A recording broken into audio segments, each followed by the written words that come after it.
Everybody, it's Darren and Trot. Hi, Trot. Darren, how are you today? Good. This is a pretty interesting thing that we're doing here today. Usually we do our Heartland multifamily show and podcast, and so we're putting a much different, I don't know if you call it spin or whatever you would call it. Really what this is really a report. So just to give you some background, and this is something Trot and I have been working on actually for a while. 10 years to 20 million. And so there are trends going on right now. And recently there's been some articles, for example, Wall Street Journal, about, again, some of the big players doubling down on multifamily, the Blackstones of the world, and why are they doing that? Why is this going on? And that actually follows the things that Trot and I have been working on in terms of 10 years to 20 million. And what we mean by that in this report and the information I want to be sharing with you and Trot's going to be sharing with you is why is it that over the next 10 years, realistically, and I did say 20 million, I know that's a lot, but realistically there are investors, especially those that get seriously involved in owning their own apartment communities, who could be looking at tens of millions of dollars in growth over the next 10 years. And this is something you and I have dug into, and this is something that we want to be giving a report on to not only, those who will be watching will be like our partners. There's going to be some investors that are going to be, checking us out. What's this all about? What are you guys up to and what's going on? There's going to be some of that. And then just some folks are going to be checking us out of curiosity with this report. So, Trot, are you ready to roll through? Well, first of all, you and I sat down and we did a lot of work in our research, and we found 5 key things. What were those 5 key things that we found? Well, let's just take it one at a time. What do you say about that? Let's start with number 1. Okay, we can do that. We can go with this. Okay. So really the biggest takeaway we found were the discounted properties, and we've been talking about that for a while, and we just think that the discounted properties are going to keep coming up. Yeah. I mean, this is something that's more and more the case, and we have conversations with people more and more often about them having. We just kind of talked about a little bit of that just a little bit ago with some properties. So one of the 5 key trends that you're going to be wanting to watch out for that will be adding in again 10 years to 20 million is this discounted apartment property, multifamily buying opportunity. And why is that the case? Well, it doesn't take a PhD in economics to figure this out. When you're buying properties at top of the market as they were in 2021 to 2022, 2020 to 2022, really, low rate financing, floating rate financing, you're able to do that. At the time, this was like, holy shit, high five, man, we're just killing it, right? Well, 3 years later, interest rates have more than doubled. Property taxes have more than doubled. Insurance has more than doubled. Labor hasn't more than doubled, but in some cases it's gone up at least 30 or 40%. And now you've got owners like, what the hell do I do? Right. What the hell do I do? And so we got to sell, and we got to sell yesterday. And so over the last 3 months, we've had 3 discounted opportunities come to us with owners saying, please help us out. Can you buy these? Will you buy these from us? And even though there was financial reasons to look at doing that, long-term picture, it wasn't one of those 10 years to 20 million kinds of properties. None of them were, so we passed on them. But these are going to be coming more and more often. And if you want to lock into, it's hard to just say one thing, but one thing that will get you from that $20 million mark over the next 10 years, it's getting into a property that's substantially less than what it's worth, and that really rockets up that value and rockets up your investment from point A to, like point Z, like right away. Yeah, but I do think it's important to note that not every discounted property is worth it. Because we've come across a lot that's true. That you're like, holy crap, that's true. They're selling for $30,000 a unit or something. You're like, yeah, we got to buy that. Yeah, right. It's your first thought. We got to buy it. And you go there, and even financially, maybe you can make it work, but the amount of time, effort, and energy you put into it, on top of the added risk because of all the money you got put into it, sometimes the discounted property may not be the deal. Yeah.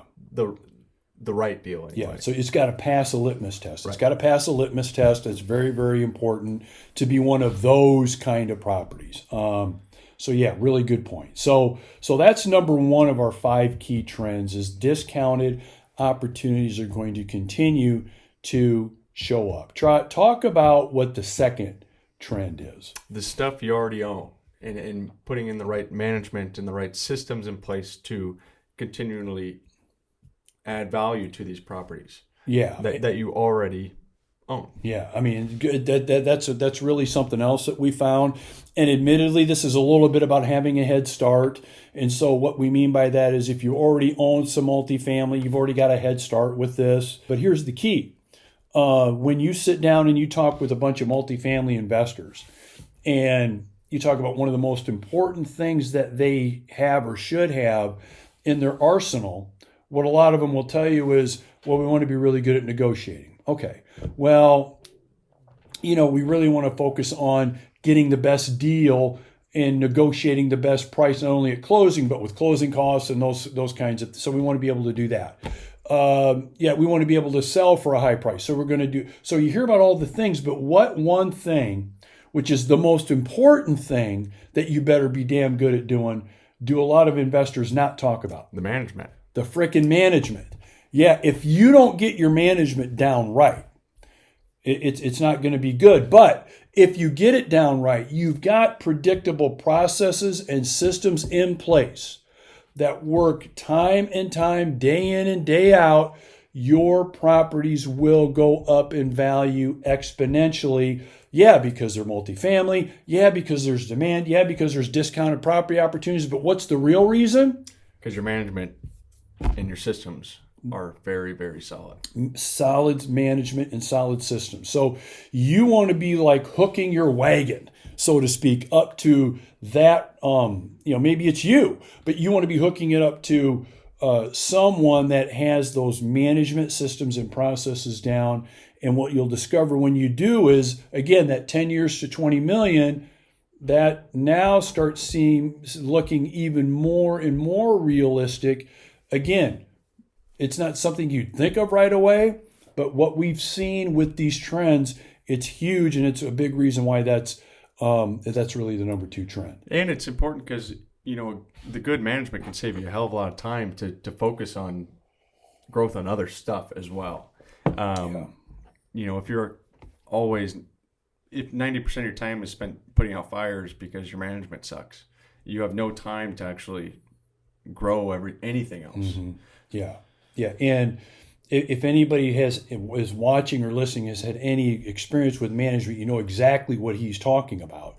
Because if you're spending your time spinning your wheels, working in the multifamily business all the time and not on the multifamily business, it's not only a problem, but it's a little bit draining and a little bit frustrating. Right. Been there, done that. Right.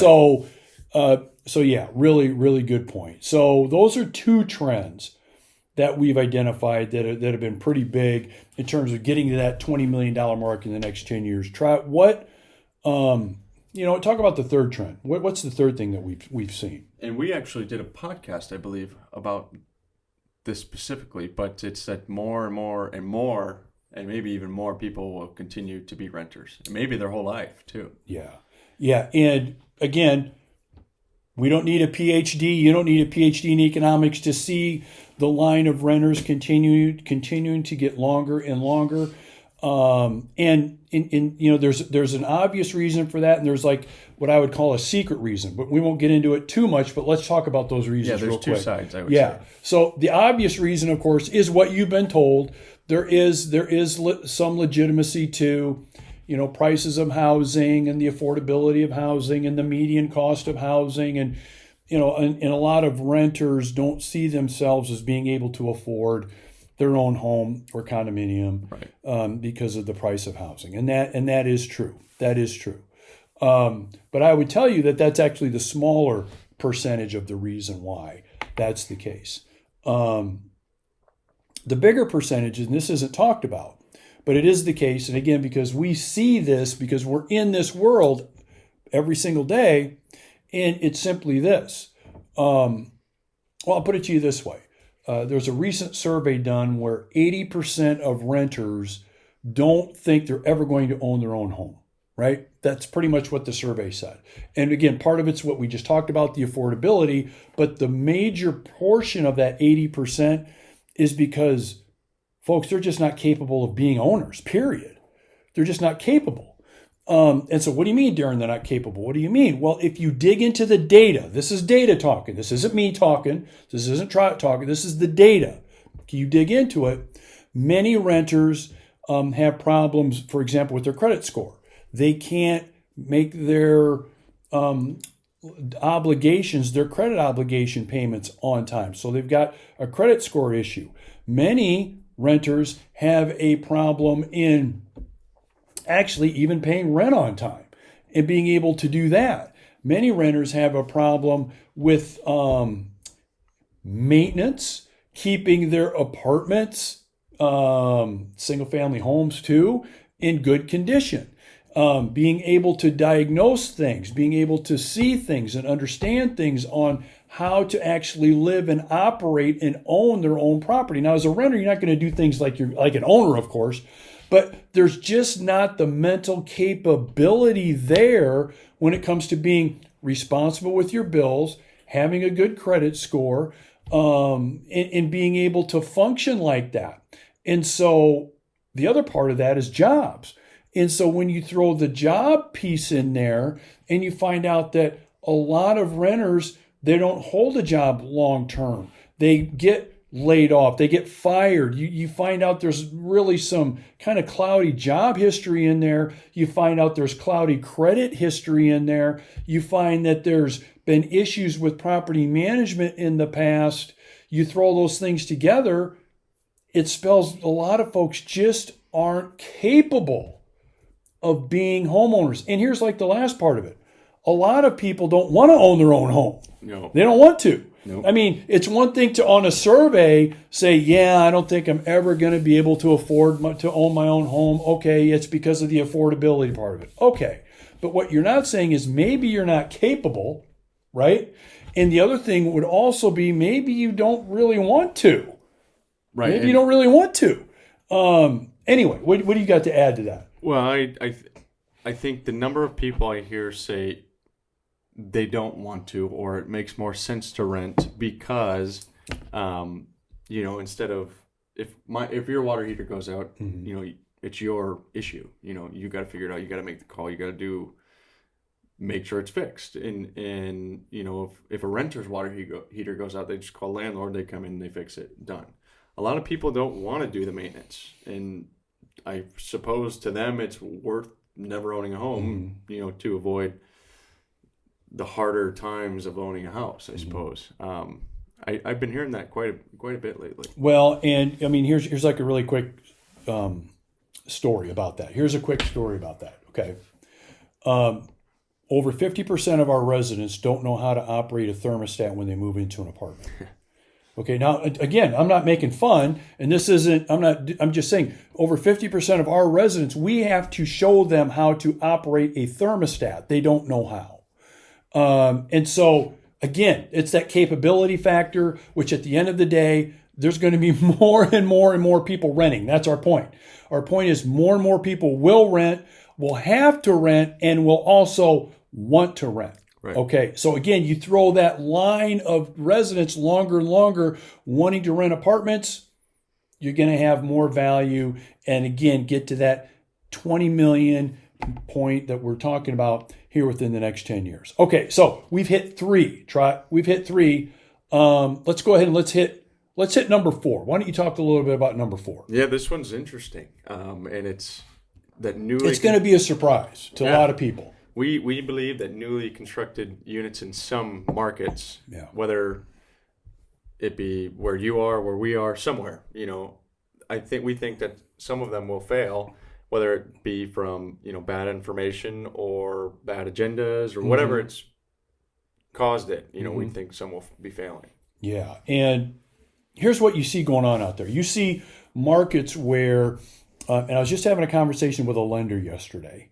Lenders got millions of dollars worth of loans with us, and we're just having casual conversation.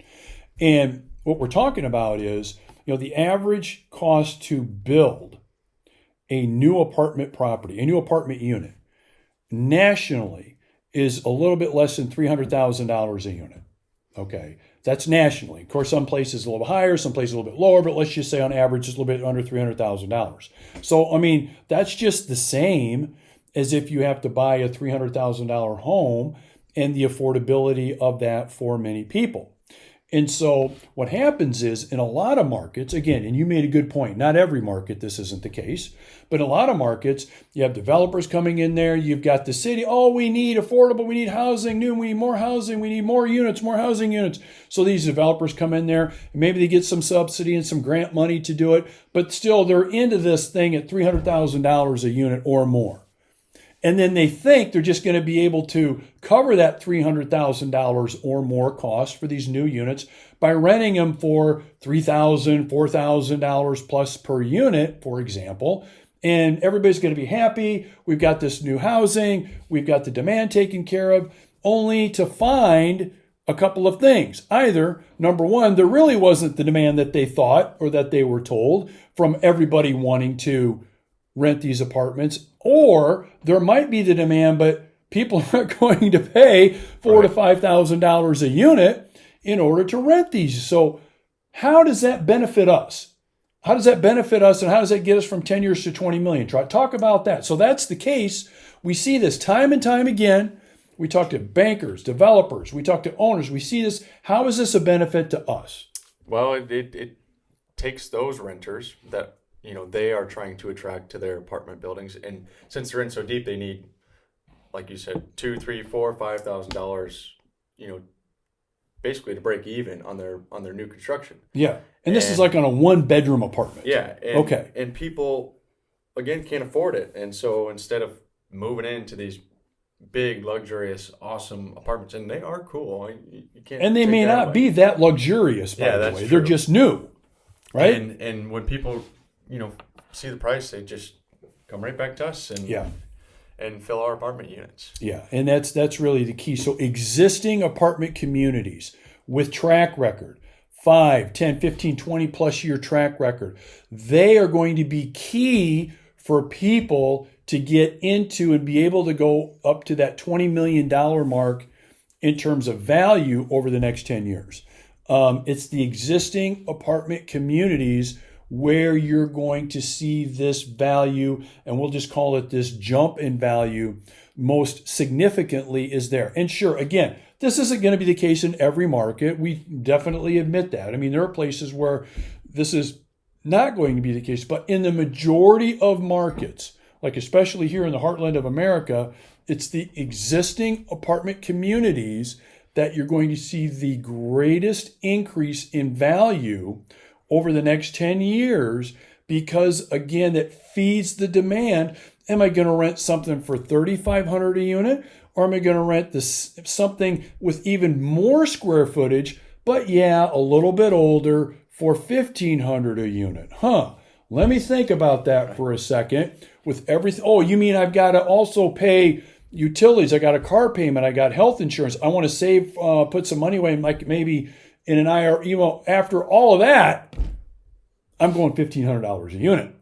And that's what we're going to see, and that's what we're going to continue to see. And that, again, is a lot of that's a result of the new construction actually feeds the demand for the existing apartment communities with track record, and that's only going to increase the value of those properties. We've hit 4 key apartment trends for the end of this year and going into next year.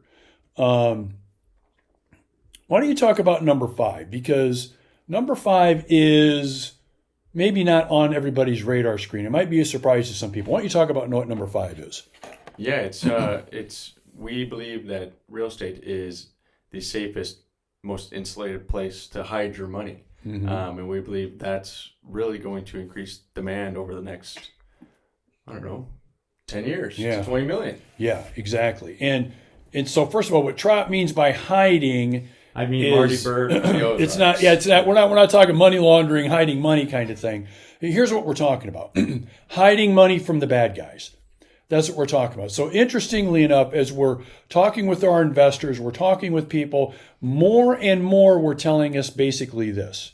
With everything going on out there, I need a place that I can find insulation, protection of my money, and get a good return. Now, what was not number one? I mentioned three things. What was not number one? Return on their money. Return. Now, of course, return's important, but return doesn't really matter unless you've got a good level of safety, protection, and insulation. And that is very important to investors today, especially, again, with everything going on out there. And we were, I guess, not so surprised that that was the case, but it came up a lot more than what we thought it would in terms of the reasons why people want to be involved with what we're doing. And look, you and I have talked about this. In and of itself, that one reason, not being able to steal your financial information, you can't steal money out of a 100-unit apartment community once it's invested in a hard asset, all of those things. But that's not the reason we're going to be seeing value growth of 20 million or more over the next 10 years. But together with those other four trends that we're seeing, that is where, as my grandpa used to say, the rubber meets the road, right? And that's where it comes together. And we're really going to be seeing, we think, and this is why we're so excited about it, the growth of up to $20 million or more over the next 10 years. Now, here's a real cool thing about everything that we've just covered with you on this report. Trot, have we talked about anything specific, any magic formula, magic pill, any technique or strategy? Have we talked about anything like that? No, there's no infinity pools on the roof. There's no knocking out the basement and putting in a dog wash station. Yeah. No creative financing, nothing like that.